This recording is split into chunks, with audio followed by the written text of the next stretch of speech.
Bismillahirrahmanirrahim. Assalamualaikum warahmatullahi wabarakatuh. Innal hamdalillah wassalatu wassalamu ala Rasulillah wa ala alihi wa ashabihi wa man walah. Allahumma shalli wa sallim ala nabiyyina Muhammadin wa alihi wa sahbihi wa sallim. Allahumma subhanaka la ilma lana illa ma 'allamtana wa 'allimna ma yanfa'una wa zidna ilman. Rabbana atina fid dunya hasanah wa fil akhirati hasanah wa qina adzabannar. Amin ya rabbal alamin. Bapak sekalian, jamaah salat maghrib yang dimuliakan oleh Allah Subhanahu wa taala, kita akan lanjutkan kajian ta'lim kita, dan seperti biasa hari Senin itu jadwalnya adalah tafsir. Dan secara berurutan kita telah mengupas, mengambil pelajaran hikmah yang terdapat di surat-surat awakhir juz amma telah selesai ya. Kemudian sekarang juz 29 juga hampir selesai dan juz 28. Hari ini kita akan membahas tafsir surat Al-Jumu'ah. Surat Al-Jumu'ah ya. Surat Al-Jumu'ah ini adalah surat Madaniyah yang turun setelah hijrah, dan jumlah ayatnya itu ada 11. Tidak ada nama lain dari surat Al-Jumu'ah, dia satu-satunya nama, yaitu surat Al-Jumu'ah. Di dalam surat tersebut Allah syariatkan kewajiban menunaikan ibadah salat Jumat. Ya ayyuhalladzina amanu idza nudiya lis-salati min yaumil jumu'ah fas'au ila dzikrillahi wa dzarul bai'. Itu merupakan dalil tentang wajibnya menunaikan salat Jumat.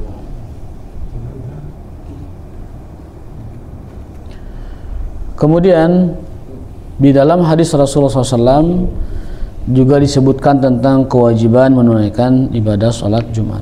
Sampai-sampai beliau mengingatkan, man taraka salasa jum'ain, barang siapa yang meninggalkan 3 kali Jumat tanpa alasan, ada 2 ancaman. Yang pertama, taba'allahu ala qalbih, Allah akan menutup hatinya. Di dalam riwayat lain, Allah akan tutup hatinya menjadi orang munafik ya. Dalam riwayat lain, dia telah kafir ya. Man taraka salasa jum'ain, barang siapa meninggalkan Jumat 3 kali berturut-turut tanpa alasan, maka dia kafir. Jadi kafir, ditutup hatinya atau dicatat dalam kemunafikan.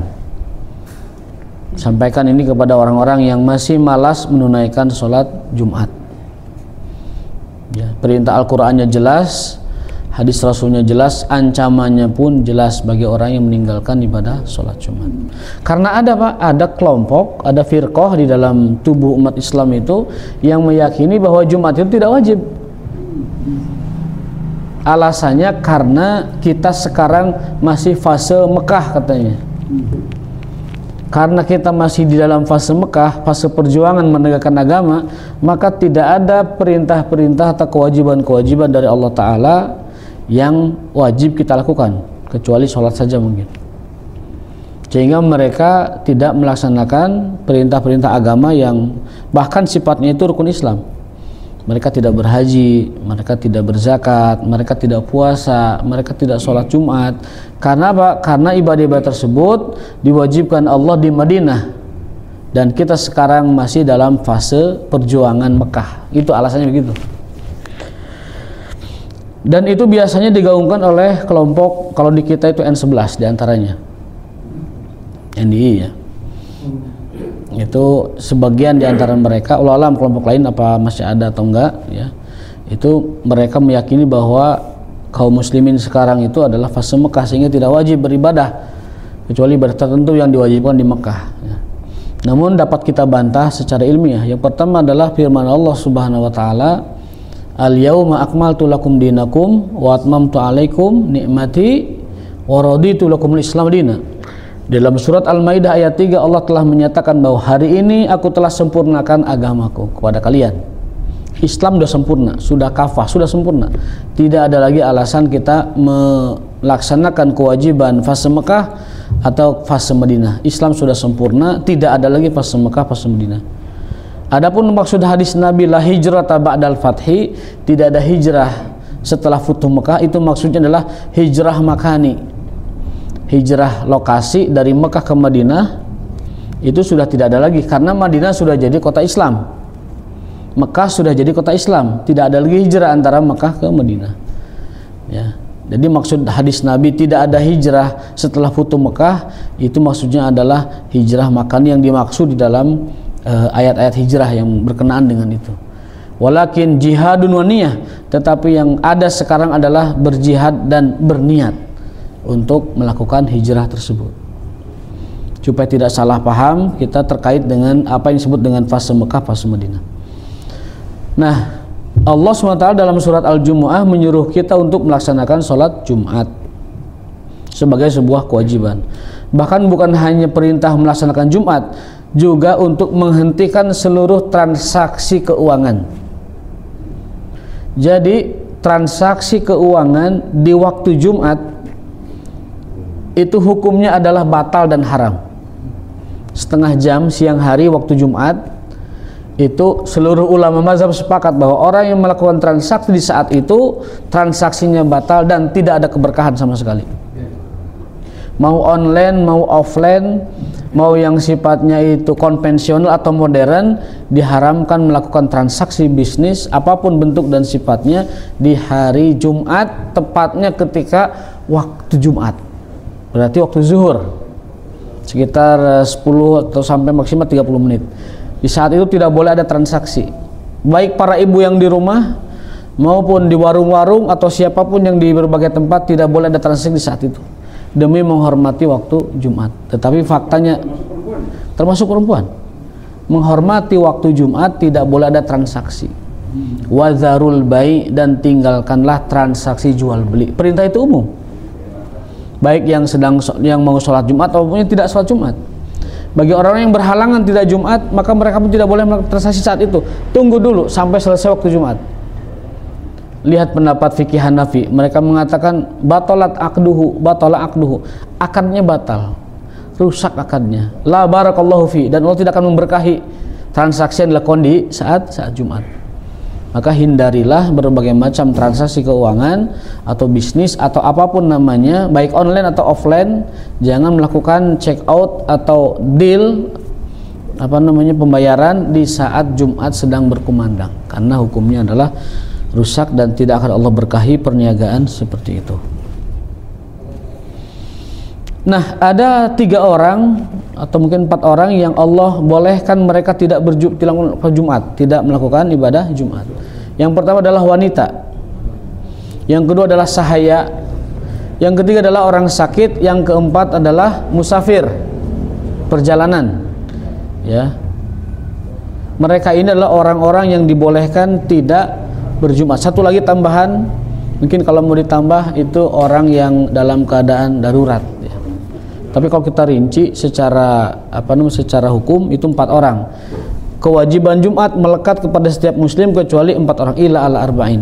Yang pertama adalah wanita, mereka tidak wajib Jumat. Yang kedua adalah sahaya, karena mereka tidak punya kemerdekaan melakukan apapun. Yang ketiga adalah musafir, yang sedang dalam perjalanan. Yang keempat adalah orang sakit. Nah, orang sakit. Nah, ini 4 orang ini yang boleh tidak melakukan sholat Jumat. Tetapi selain mereka, maka wajib hukumnya melakukan ibadah Jumat. Kalau sampai 3 kali tidak dilakukan Jumat tanpa alasan, maka mereka masuk dalam 3 kategori: imam munafik, atau kafir, ataupun orang yang sudah Allah tutup hatinya. Barang siapa yang melakukan Jumat sama 3 kali turut-turut, maka terkena kewajiban seperti itu. Baik, untuk ayat pertama, ya sebelum kita masuk ke tafsirnya, surat Jumu'ah ini, Al-Jumu'ah ini termasuk surat yang dianjurkan dibaca di sholat subuh, juga sholat Jumat. Termasuk Al-Munafikun, Al-Jumu'ah, itu surat-surat yang pernah dibaca Rasulullah di waktu sholat subuh. Terutama sholat subuh di waktu Jumat, di hari Jumat, itu Rasul mencontohkannya adalah yang pertama adalah surat Hamim Sajdah, yang kedua adalah surat Al-Insan, hal atal insan hinun yang ketiga adalah surat Al-Jumu'ah, Itu surat-surat yang dianjurkan dibaca di sholat subuh. Yang pertama adalah Hamim Sajdah, yang kedua Al-Insan, yang ketiga adalah Al-Jumu'ah, termasuk Al-Munafikun. Itu surat-surat yang dianjurkan dibaca di waktu subuh. Surat pertama, ayat pertama dari surat Al-Jumu'ah ini berbicara tentang tasbih.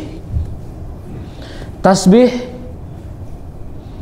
adalah mengagungkan dan meyakini, mengimani kesucian Allah dari berbagai macam kekurangan. Makna tasbih adalah mengimani, meyakini bahwa Allah suci dari berbagai kekurangan atau dari segala macam yang sifatnya kurang. Contoh sifat kurang itu, contohnya adalah misalkan lelah, capek, ngantuk, miskin, kemudian tidak memiliki dan lain sebagainya. Allah Maha Suci dari segala macam kekurangan. Nah, bertasbih artinya meyakini, mengimani bahwa Allah Maha Suci dari segala macam bentuk apapun yang namanya kurang.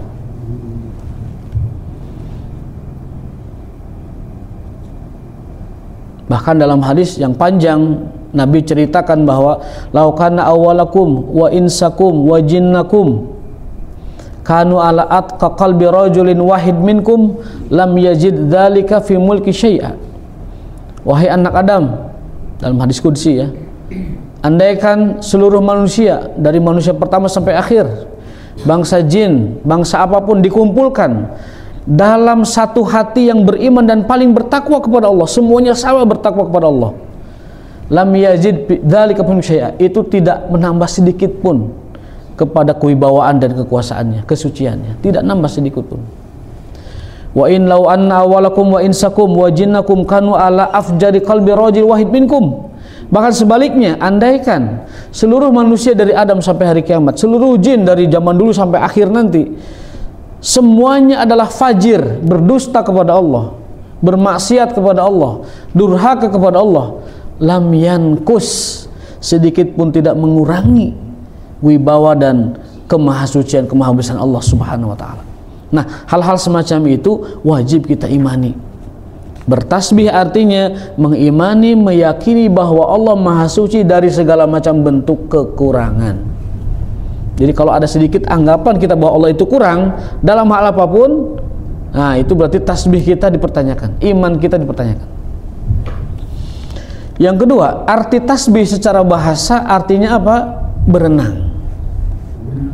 Berenang, sabaha yasbahu, sabaha yusabbihu tasbihan, berakar kata dari berenang, kemudian dimaknai dengan terus bergerak. Maka tasbih adalah segala sesuatu yang terus bergerak memuji nama Allah Subhanahu wa taala. Dalam Al-Qur'an disebutkan bahwasanya Allah menerangkan segala sesuatu di semesta ini semuanya bertasbih. Walakin la tafqahuna tasbihahum, tapi kalian tidak memahami tasbih mereka. Wa ra'du yusabbihu bihamdi, kilat bertasbih dan bertahmid dengan suaranya.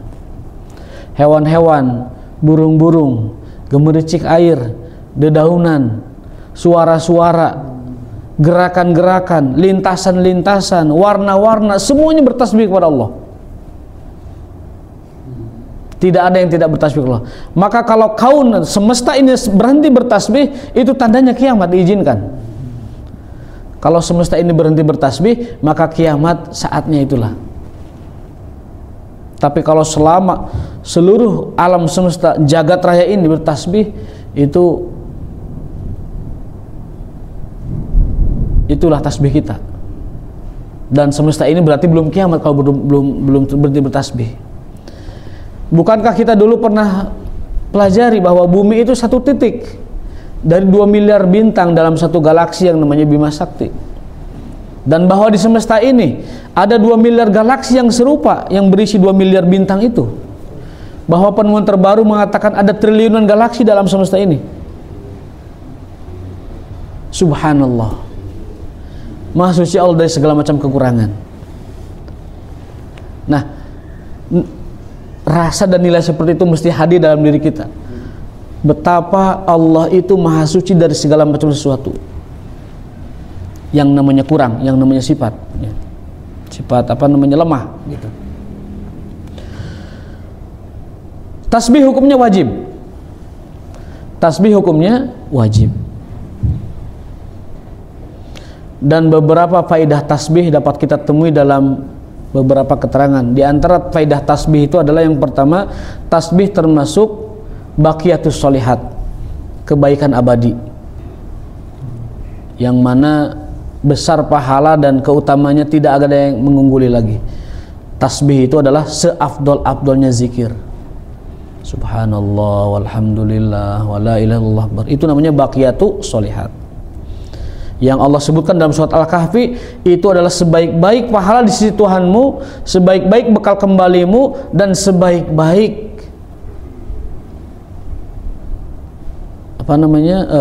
pahala di sisi Tuhanmu. Sebaik-baik harapan, sebaik-baik pahala, sebaik-baik bekal kembali. Apa itu? Tasbih. Khairun sawaban, khairun inda rabbika sawaban, wa khairun amala, wa khairun marodda. Itu tasbih itu. Tasbih adalah sebaik-baik harapan, sebaik-baik yang kita harap. Tasbih adalah sebaik-baik bekal kembali. Tasbih adalah sebaik-baik pahala di sisi Tuhan kita. Subhanallah walhamdulillah wala ilaha illallah akbar. Bahkan tasbih itu juga merupakan ibadahnya ahli surga. Kita tahu bahwasanya di surga itu tidak ada lagi ibadah. Apa kegiatan ahli surga? Kegiatan ahli surga itu apa? Nongkrong, ngobrol ngawangkong. Etap kegiatan ahli surga. Tak ada deh. Apa dalilnya? Ikhwanan ala sururim mutaqabilin yattaqiuna alal araik. Mereka duduk di dipan-dipan. Lalu ikhwanan, mereka semua bersaudara. Ala sururin mutaqabilin, saling berhadapan ngobrol. Jadi ahli surga itu kegiatannya ngobrol, ngawangkong, nongkrong. Jika orang ditutup di kursi pojok itu, ikhwanan dalam suasana bersaudara, ikhwanan ala sururim mutaqabilin, dengan penuh surur. Apa surur? Masrur. Mana masrur? Kegembiraan. Ahli surga itu kerjaannya adalah duduk nongkrong dengan penuh kegembiraan, dengan penuh rasa saling mencintai, saling berhadapan-hadapan, nongkrong. Tak eta gawean ahli surga. Happy terus. Tidak ada lagi beban ibadah. Moal ayat tidak ada lagi azan, tidak ada lagi sholat, tidak ada lagi taraweh, tidak lagi puasa, tidak ada beban syariat. Makanya beban syariat itu kita cukup capek latihnya itu di dunia. Lepas dari dunia, dipisah oleh kematian, tidak ada lagi yang namanya ibadah karena sudah selesai. Jadi kegiatan ahli surga itu nongkrong dan shopping. Apa shopping dalilnya? Dalilnya adalah bahwa di surga itu ada pasar, di mana kita akan berjumpa dengan orang-orang terdahulu di pasar itu. Kan kita beda level dengan para aulia, siddiqin, syuhada, sholihin, para anbiya, beda level kita itu di surganya. Nah, ketemunya itu kapan? Selain saling mengunjungi, kumpulnya di pasar surga. Berarti kalau kita simpulkan, kerjaan ahli surga itu nongkrong dan shopping. Jadi surga, bukan di sini. Setelah itu pulang ke rumah kita yang bernama istana-istana terbuat dari berlian dan emas itu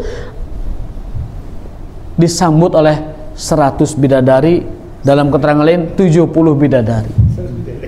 Untuk wanita itu perhiasan-perhiasan. Dan pasangan kita akan dijadikan sebagai ratunya bidadari. Mulai aki-aki. Mulai wayan aki-aki mah tiara pula mulai. Aki-aki dikembalikan dalam kondisi semula. Uruban atroba. Ahli surga itu adalah urub. Urub itu yang penuh cinta. Atroba yang sebaya, yang sepantar. Ya. Nah, itu perselisihan para ulama. Kalau kenikmatannya jelas, tapi apakah dia membutuhkan libido atau tidak, wallahu alam. Saya tidak bisa merincinya. Itu perselisihan dari para ulama. Yang jelas ahli surga meskipun mereka menikmati berbagai macam kenikmatan ragawi, tetapi mereka tidak mengeluarkan cairan yang namanya cairan kotoran. Artinya tidak keluar sperma. Mereka menikmati pasangan mereka tanpa mengeluarkan cairan apapun. Karena cairan itu sifatnya adalah untuk keberlangsungan manusia dan di sana tidak diperlukan lagi. Nah, jadi kita kembali ke tema kita bahwa ahli surga itu kegiatannya adalah nongkrong, ngawangkong, dan shopping. Tapi apa? Ala sururin mutaqabil, dengan penuh kegembiraan, di atas dipan-dipan saling mengobrol sesama satu sama lain. Lalu setelah itu pergi ke pasar di hari Kamis, berbelanja, bertemu dengan para solihin, orang-orang terdahulu. Kembali ke rumah disambut oleh bidadari dan termasuk. Lalu setelah itu, bagian dari kesempurnaan nikmat surga itu adalah kita dikumpulkan kembali dengan keluarga kita. Ada hadisnya. Dalam riwayat Umar bin Khattab dan juga sahabat lain, itu ada ahli surga setelah beres pemeriksaan masuk ke surga. Setelah masuk, dia protes, "Ya Allah, kok saya di surga nggak lihat keluarga saya?" Kata Allah Ta'ala, "Hum laisu ala darajatika." Mereka tidak sederajat denganmu. Pahalanya, tingkatan amalnya, ibadahnya, mereka tidak sampai derajatmu. Lalu kata orang itu, "Ya Allah, dulu aku beribadah kepadamu untukku dan mereka. Aku dulu beribadah demi kebaikanku dan kebaikan keluargaku. Sekarang aku tidak melihat mereka. Ya Allah, rasa-rasanya nikmat surga tidak sempurna tanpa keluargaku."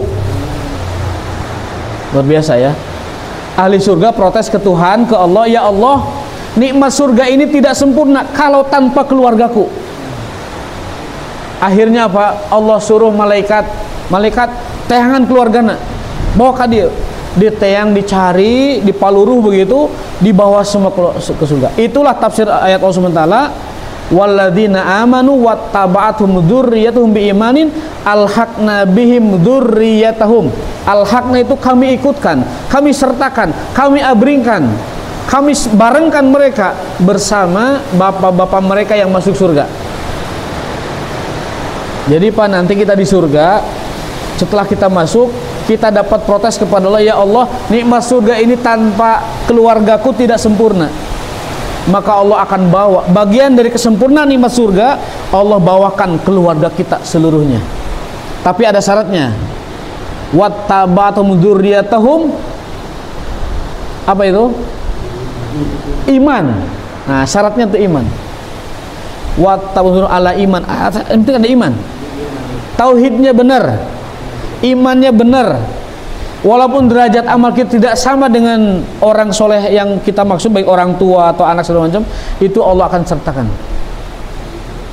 Walladzina taba'uhum alhaqna bihim dzurriyyatahum biiman.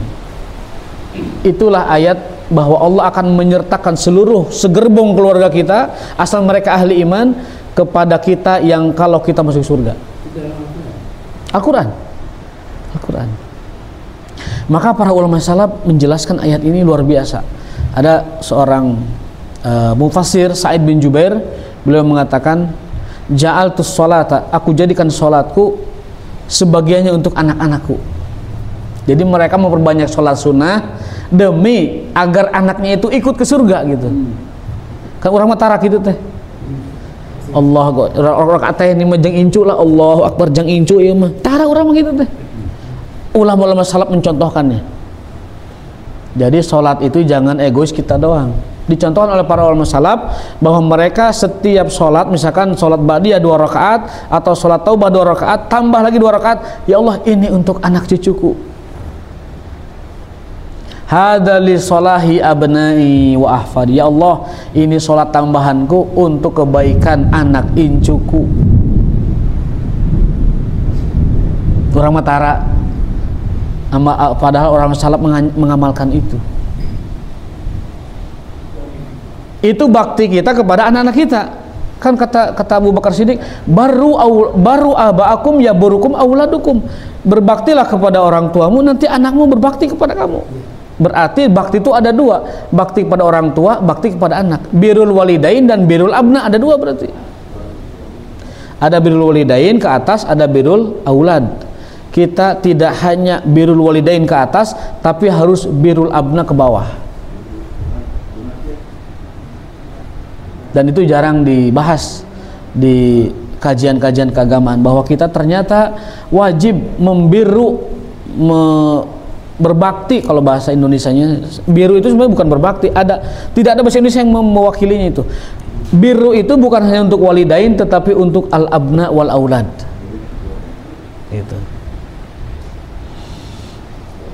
Kalau untuk walidain kan jelas, kalau masih hidup itu dengan mentaati mereka, ya. Lalu mendoakan mereka. Kalau sudah meninggal dunia, bagaimana birrul walidain kita kepada orang yang sudah meninggal dunia? Ada 4, ya. Pernah kita bahas dalam Adabul Mufrad. Birrul walidain kepada orang tua yang sudah meninggal, yang pertama dengan apa? Mendoakannya. Allahumma ighfir lahum warhamhum wa'afihim wasibadakhalahum wa aqim dan seterusnya. Memintakan istighfar, itu yang kedua, dalam hadisnya begitu. Allahumma astaghfiruli wali walidayya. Allahumma ighfirli wali walidayya. Astaghfiruka rabbi wali walidayya. Yang ketiga, apa yang ketiga? Menyambungkan silaturahim orang-orang yang merupakan kerabatnya. Yang keempat adalah berbuat baik kepada orang yang dulu sahabat baik orang tua kita. Itu 4 cara birrul walidain anak kepada orang tua sudah meninggal dunia. 1, mendoakannya. 2, memintakan istighfar kepada Allah untuk mereka. Yang ketiga, bersedekah atas nama mereka. Dan itu sepakat seluruh mazhab bahwa sedekah untuk orang yang sudah meninggal dunia hukumnya adalah sampai kepada mereka. Dan yang keempat adalah dengan berbuat baik dan silaturahim kepada orang-orang yang dulu baik kepada orang tua kita. Dalam sebuah hadis dalam Adabul Mufrad disebutkan ada orang tua yang Allah tempatkan derajatnya sangat tinggi di akhirat sana. Mereka pun keanehan, ya Allah, saya tidak punya amal sebanyak ini, kok bisa ada di tempat yang terhormat seperti ini? Lalu qilalahu, dikatakan padanya, dalam riwayat itu adalah Allah sendiri, dalam tafsir yang lain itu malaikat, yang disebut qilalahu itu malaikat. Dikatakan kepada orang tuanya itu, hadza listighfari waladika laka. Ini adalah gara-gara istighfar anakmu untukmu. Jadi istighfar kita, Bapak sekalian, untuk orang tua kita yang sudah meninggal dunia, itu menyebabkan mereka Allah tempatkan di tempat yang paling tinggi, yang mereka sendiri tidak pernah menduganya.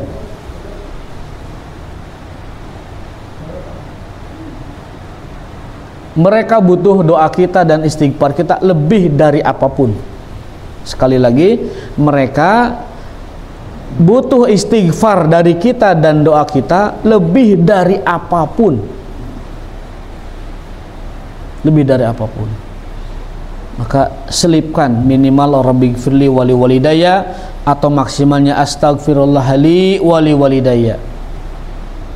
Lalu sertakan dengan sedekah. Para ulama salaf mencontohkan sedekah itu sederhana. 1000 jadikan 500-nya untuk orang tua yang almarhum. Sedekah 1.000.000 jadikan 500 untuk almarhum. Selalu setiap sedekah bagi 2. Ini untuk almarhum, ini untuk saya. Selalu bagi 2. Itu caranya kita berbuat sedekah kepada orang tua kita yang sudah almarhum. Baik, itu ayat yang pertama mengajari kita bagaimana kita selalu senantiasa bertasbih kepada Allah, yakni meyakini, mengimani bahwasanya Allah Maha Suci dari segala macam kekurangan ataupun segala macam aib. Dan tasbih sendiri faidahnya ada 3. Yang pertama adalah dia merupakan zikir baqiyatus sholihat, yang merupakan sebaik-baik bekal, sebaik-baik pahala, dan sebaik harapan. Lalu yang kedua adalah faidah dari tasbih itu adalah Allah akan berikan apa yang kita minta, atau aksara mimma talab, Allah akan berikan lebih banyak dari yang kita minta. Dan yang ketiga, sal tu'tahu, kalau kita banyak tasbih, kata hadis, sal, mintalah kepada Allah setelah bertasbih, tu'tahu, kamu akan diberikan apa yang kamu minta. Buktinya adalah para nabi, para rasul, di setiap kali doa mereka senantiasa diselipkan tasbih. Subhanaka subhanaka, selalu subhanaka. Para rasul, para nabi senantiasa dalam doa mereka itu menyelipkan yang namanya tasbih. Tasbih itulah yang menyebabkan doa para nabi, para rasul diijabah oleh Allah Subhanahu wa taala. Waktunya habis. Belum? Berapa lagi? Jam ini mah lebih cepat soalnya nih. Bentar lagi. Baik. Ada pertanyaan silakan. Ya, enggak Pak.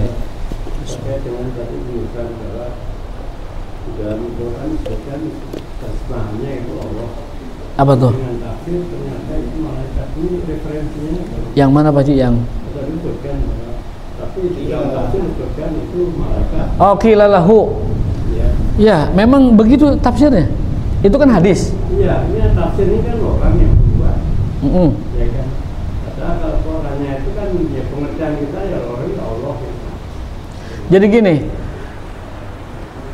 ketika ulama mensyarah hadis, itu tentunya dengan penjelasan yang mereka pahami dari hadis-hadis yang lain. Kalau ada lafaz qilalahu, biasanya ini adalah malaikat. Kalau di apa namanya, di alam akhirat gitu. Tetapi kadang juga ada keterangan disebutkan qilalahu itu adalah Allah Ta'ala. Contoh. Kalau itu domir nahnu, memang Allah menyertakan malaikat. Kalau ada domir nahnu dalam penggunaan diri Allah Ta'ala, itu artinya Allah melibatkan malaikat. Gitu. Ya? Ada juga katanya adim besaran. Seperti raja kami. Bukan, domir nahnu itu adalah melibatkan malaikat. Seluruh tafsir mengarahnya ke sana, bahwa domir nahnu itu kalau dalam lafaz Allah Ta'ala itu artinya malaikat yang bekerja di situ atas izin Allah Subhanahu wa taala. Contoh yang paling apa dekat dengan yang tadi itu, barang siapa yang berwudu membaca bismillah, kemudian dia wudu dengan sempurna, lalu membaca syahadat asyhadu alla ilaha illallah wa asyhadu anna rasulullah, lalu membaca doa Allahumma ja'alni tawwabin wa ja'alni minal mutatahhirin, qilalahu. Ya. Apa arti qilalahu? Au futihat lahu, dibukakan baginya 8 pintu surga dan dikatakan padanya, masuklah dari surga manapun yang kamu inginkan. Kira-kira yang berbicara masuklah kamu ke surga, malaikat atau Allah? Para ulama berbeda pendapat. Bisa jadi Allah yang nyuruh langsung, bisa jadi itu adalah malaikat yang bertugas atas tugas dari Allah Subhanahu wa taala. Yang nyuruh orang masuk surga itu bisa jadi malaikat, bukan Allah langsung, gitu. Nah, itulah kenapa ulama berbeda atau memaknai berbeda qilalahu itu apakah malaikat Allah, dan itu tidak jadi masalah. Gitu. Contoh lain, wanita para istri yang melakukan saum sebulan penuh, sholat 5 waktu, taat pada suaminya, itu aja cukup. Wanita mah kewajiban cukup itu doang tuh. Sholat 5 waktu sing lengkap, sunnah tekudu sunnah wios, wanita tidak apa-apa. Kalau mau silahkan fadilah sebagai tambahan, tafadhol. Tapi kalau cukup 5 waktu silahkan. Tidak puasa wajib saja silahkan, tidak perlu puasa sunnah, nggak apa-apa. Karena sunnah itu ziyadatul fadl, silahkan. Kalau tambah silahkan. Tapi kalau tidak pun tidak apa-apa. Yang ketiga, wa ata'at zaujah au ba'laha, taat pada suaminya. Qilalaha, dikatakan padanya, udkhulil jannah min haitsu syi'ti, masuklah kamu ke dalam surga dari pintu manapun yang kamu kehendaki. Kira-kira yang bicara itu Allah atau malaikat? Jawabannya wallahu alam. Tetapi kata para ulama, bisa jadi itu Allah langsung memuliakan para wanita solehah, masuklah kalian ke dalam surga. Bisa jadi Allah memuliakan para wanita dengan cara menugaskan malaikat untuk memanggil mereka satu persatu. Karena domirnya domir anti, artinya mereka dipanggil satu-satu. Anti fulana binti fulana, masuklah kamu dari pintu mana yang kamu inginkan masuk. Nah, itu Allah menugaskan tugas itu pada para malaikat. Tetapi kata ulama bisa juga sebagai bentuk Allah memuliakan hamba wanitanya yang soleha itu dengan dipanggilnya langsung. Dan itu tidak kontradiktif sebenarnya. Sama sekali tidak paradoks. Dua makna itu dua-duanya bisa dipahami dengan apa namanya, dengan apa adanya, tidak merubah esensi apa-apa gitu. Mau Allah yang manggil, mau malaikat yang manggil, pada hakikatnya adalah Allah memuliakan mereka. Jadi gitu Pak Haji, jawabannya Kenapa ada beda tafsir? Karena ulama mendapati begitu, ya. Terkadang yang dimaksud adalah Allah, kilalahu itu terkadang maksud adalah malaikat.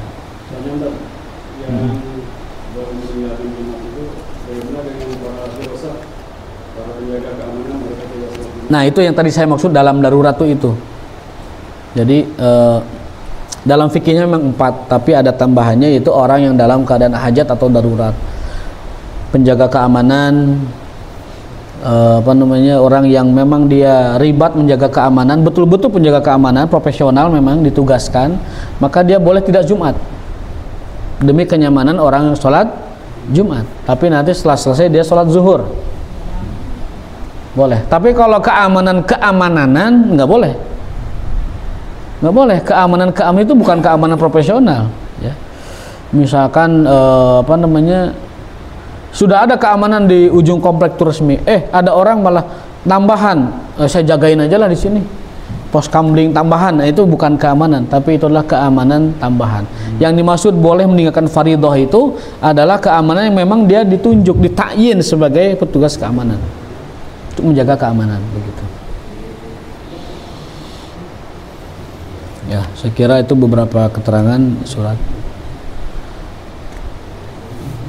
Ada pertanyaan lain? Kalau tidak ada, mungkin sebagai penutup ayat kedua lah ya, satu lagi ayat kedua. Ayat kedua gimana bunyinya? Al-Musyaitonirrajim. Wa libasa fil ummin rasulan minhum yatlu alaihim ayatu zakim wa yu'allimul kitab wal hikmah wa in kanu min qablu la fi dhalalim mubin. Ayat kedua tafsirnya adalah bahwa, kalau terjemahnya baca di rumah bisa terjemah sendiri ya. Tafsirnya adalah bahwa Allah menurunkan para rasul, mengutus para nabi, para rasul, ya, menurunkan syariat agama itu dengan 3 tujuan. Ya. Setiap syariat yang Allah turunkan, setiap nabi yang Allah utus, setiap rasul yang Allah utus kepada manusia, itu terutama Rasul SAW yang Allah utus dari kalangan bangsa Arab untuk seluruh umat manusia, itu tujuannya 3. Yang pertama adalah yatlu alaihim ayatihi, menyampaikan kitab suci, menyampaikan Quran. Yang kedua uizakihim, mentazkiyah, membersihkan, mensucikan hati manusia dari noda-noda kemusyrikan dan noda-noda kemaksiatan, baik maksiat batin berupa kesombongan, kerakusan, ketamakan, dan juga iri dengki, maupun noda kemaksiatan lahir yang misalkan adalah maksiat-maksiat yang dapat kita saksikan di kehidupan nyata. Itu tugas yang kedua. Para rasul, para nabi adalah mensucikan hati manusia, baik dari kotoran batin, dosa batin, maupun kotoran atau dosa fisik, dosa lahir. Dan yang ketiga, tujuan syariat itu adalah wa yu'allimuhumul kitaba wal hikmah, mengajarkan hikmah. Jadi tujuan para rasul, satu, menyampaikan kalam Allah berupa wahyu. Yang kedua adalah mensucikan hati manusia, tazkiyah. Boleh diartikan tasawuf, boleh diartikan akhlakul karimah, boleh diartikan ihsan, silahkan itu mah. Pendekatannya masing-masing mungkin bisa memperdalam itu. Yang ketiga adalah menurunkan hikmah. Quran, hikmah, ada yang artikan hikmah itu adalah sunnah. Yang ketiga adalah akhlak atau tasawuf. Itu tujuan agama Islam. Tujuan Islam 3, tujuan Rasul 3, menyampaikan Al-Quran berupa wahyu, menyampaikan sunnah berupa hikmah atau hikmah berupa sunnah, dan meluruskan akhlak manusia. Akhlak batin berarti tasawuf, akhlak fisik berarti adab dan lain sebagainya. Jadi kalau orang beragama tapi tanpa akhlak, dalam sebuah keterangan, ad-din kulluhu khuluq, agama itu sepenuhnya akhlak. Fala dina lima la khuluq lahu, maka tidak ada agama bagi orang tidak punya akhlak. Agama itu sepenuhnya akhlak. Tidak ada agama bagi orang yang tidak punya akhlak. Maka mohon dijaga akhlak kita supaya kita tetap pantas dianggap sebagai orang yang beragama. Ya. Hadanallahu wa iyyakum ajmain, karena waktunya sempit dan terbatas.